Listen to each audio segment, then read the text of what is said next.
皆様、こんにちは。万吉プラモチャンネルにようこそ。今回は、スサノオの全塗装制作の後編になる、塗装の工程と完成品を紹介していきます。前回の続きになりますので、よろしければ、前編の工作編も合わせてご覧ください。こちらのスサノオは、ボリュームがすごいキットなので、今まで作ったプラモの中で、完成まで一番時間がかかった気がします。それでは、最後までごゆっくりお楽しみください。万吉プラモチャンネル。まずはパープルを塗装していきます。1層目には、調色した暗めのパープルを塗装。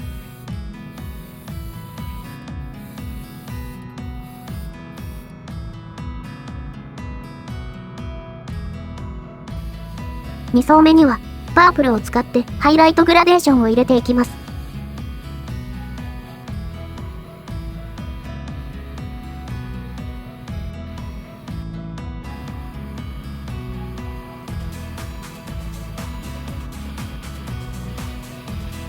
最後に、遠くから全体的に軽く塗料を吹き付けて、グラデーションをなじませていきます。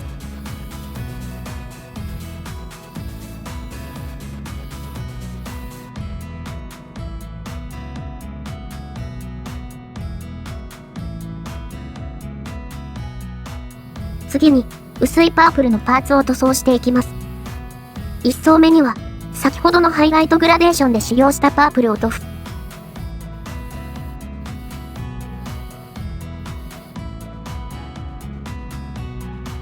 2層目には、ホワイトに、1層目のパープルとシアンを少し混ぜた色を塗装します。今回、パープルやレッドを大量に使用したので、塗装ブースが地獄みたいになりました。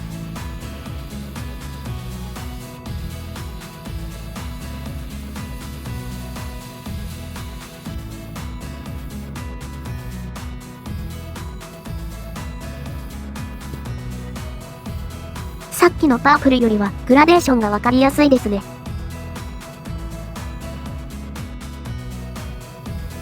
続いてホワイトの塗装です。1層目には先ほどの薄いパープルを塗布。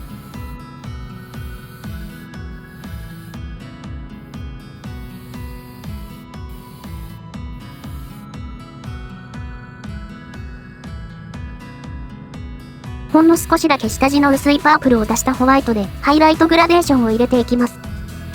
この色までは最初に作ったパープルにホワイトなどを足して派生させました。同じ色から派生させたので全体的な色のバランスが自然にならないかなと期待してます。若干グラデーションが入っているのがわかるでしょうか。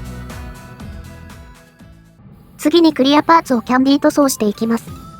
クリアパーツはそのまま使うことも考えたのですが、引けやパーティングラインが気になったので、今回は普通に塗装することにしました。1層目には下地として少し濃いめに希釈したレッドを塗装します。光沢仕上げを予定しているので、シルバーを塗装する前にヤスリをかけて表面の傷を消していきます。今回は800番、1000番とヤスリがけを行いました。再度レッドを塗装したら、その上からシルバーを塗装していきます。シルバーは、ガイアさんのスターブライドシルバーを使用しました。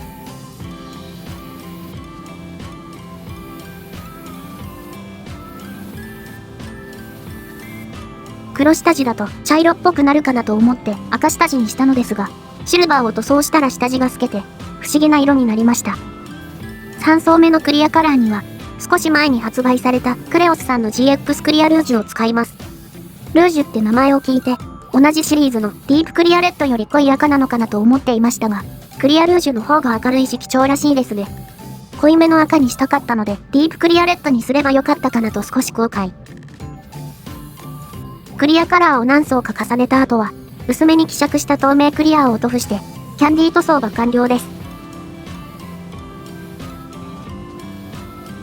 カメラ越しだと朱色っぽく見えますが、実物は普通に赤色です。下地から透明クリアまで10層くらい重ねているので、塗膜が結構厚くなっていると思います。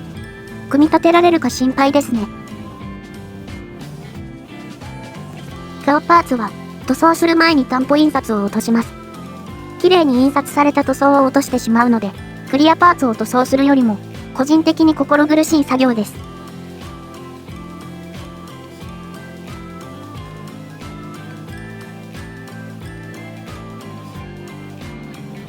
1層目には、ホワイトとイエローを混ぜて調色したクリーム色を塗装します。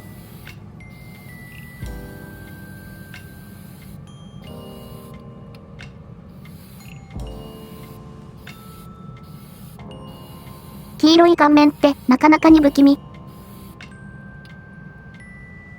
2層目には、ラスキウスのホワイトピーチにホワイトを足したフレッシュを塗布します。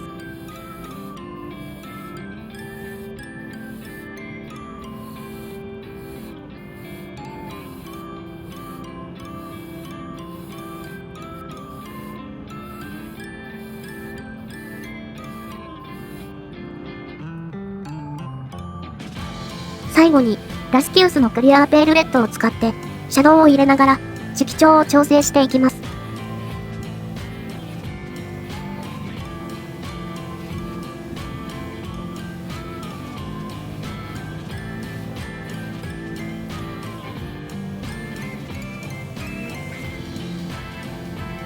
軽く全体に塗布したら終了です。クリアーペールレッドを使うことで血色が良くなりますね。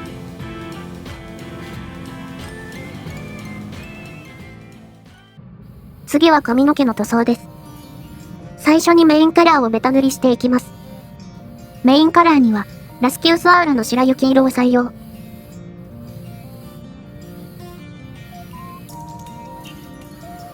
白系のパーツに白色を塗装しているので、濡れているのか全然わかりませんね。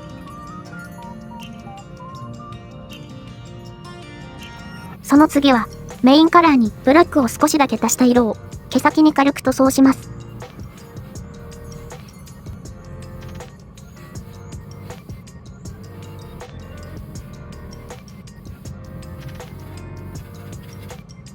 すごくわかりづらいと思いますが、先端が少しだけ濃くなっていることがわかるでしょうか。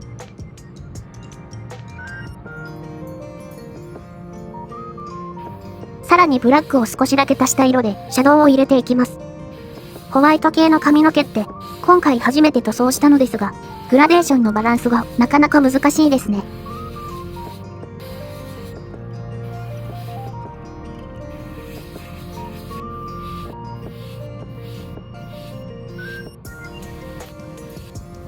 最後に透明クリアーとメインカラーを合わせた色を全体に塗布します。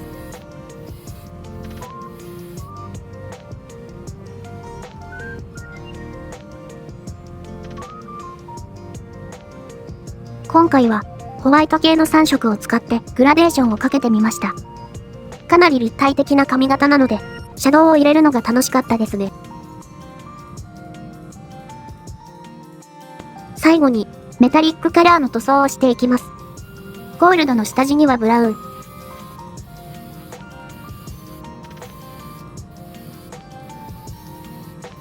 シルバーの下地には暗めのパープルを塗装します。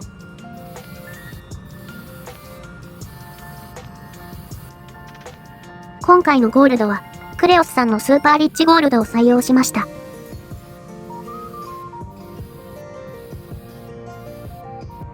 商品名の通り、高級感がある美しいゴールドです。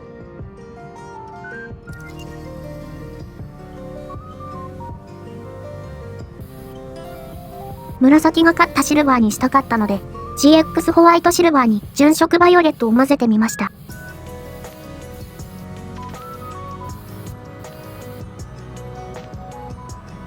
思ったより紫にならなかったので、もう少し純色バイオレットを混ぜればよかったかなと、ちょっと後悔。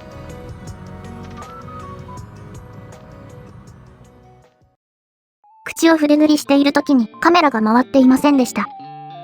静止画になってしまいますが、筆塗り後のパーツがこちらになります。結構綺麗に塗れたんじゃないでしょうか。部分塗装やデカール張りが終わったら、最後に艶消しクリアーでトップコートを行います。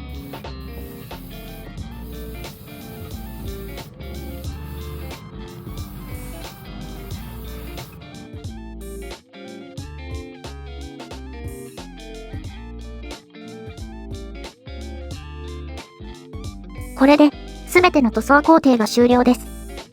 パーツ数が多すぎて、ここまで来るのに軽く10時間以上かかった気がします。この警察の押収品みたいに並べるだけでも、かなり時間がかかりました。ということで、スサノオ完成です。組み立てる前はパーツだらけでしたが、組み立ててみると意外とこじんまりとして、少し寂しい気がします。それだけパーツ分割が多いということですね。こちらが素体です。相変わらずムチムチしてます。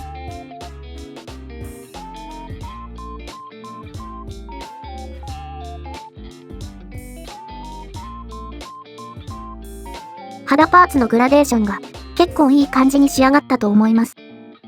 胸の谷間と脇腹のグラデーションがとても戦場的ですね。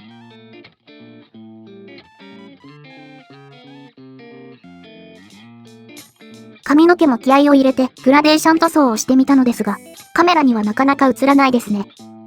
スマホカメラではこれくらいが限界かもしれません。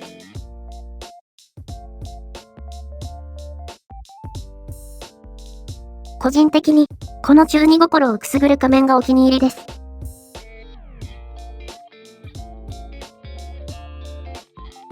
クリアパーツはキャンディー塗装をしたので、こんな感じに隙間からキラッと見える感じがとても綺麗です。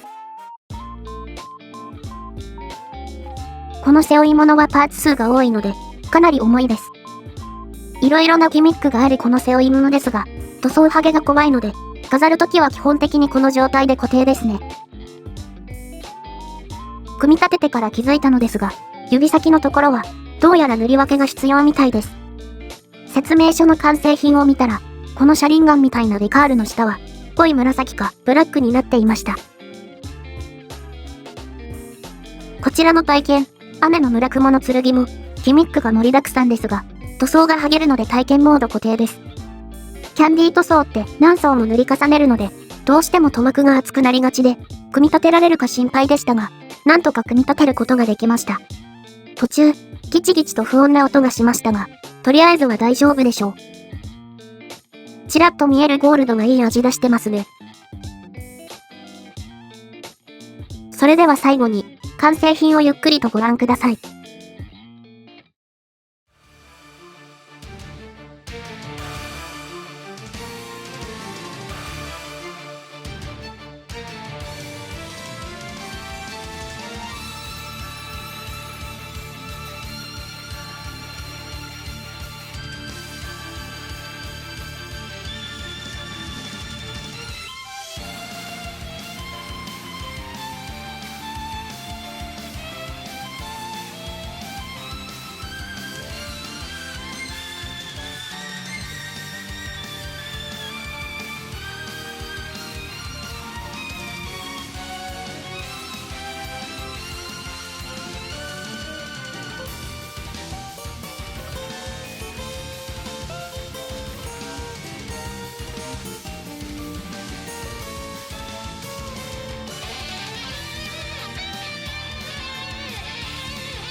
今回も長丁場になってしまいましたが、なんとか完成までたどり着くことができました。